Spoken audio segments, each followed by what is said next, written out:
if you're unable to really get tight control of the person's posture and tie the person up, especially if you can't really get good control of the head, what you want to focus on is controlling his wrists.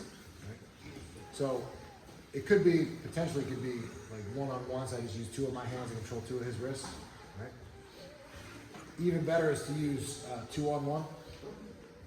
Right?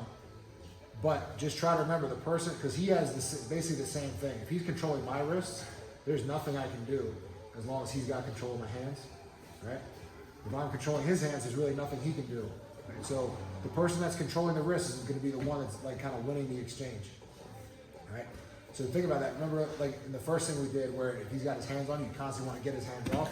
Same thing, if he's grabbing onto your wrists, you want to constantly be working to get his hands off of your wrists.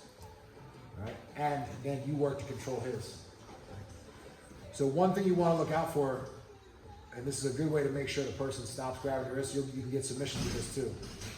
I'll grab my wrist. Anytime the person catches your wrist, like the same side arm, right? Anytime the person uses that grip, you can attack them with like a very like simple wrist lock. Right? So what I'm gonna do, he holds onto my wrist, I'm gonna pull my arm forward to get his arm extended. Then I'm going to bring my arm over, I'm going to chop down into his elbow to fold his wrist back, and then lock a figure four, and then fold my hand back over top of his wrist. Right?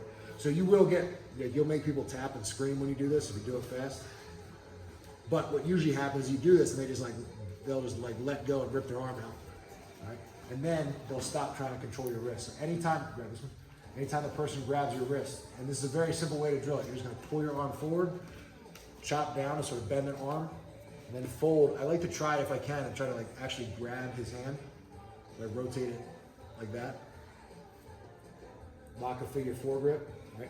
You want his elbow down in your body so I can just crunch and bring basically his knuckles towards the crook of his elbow.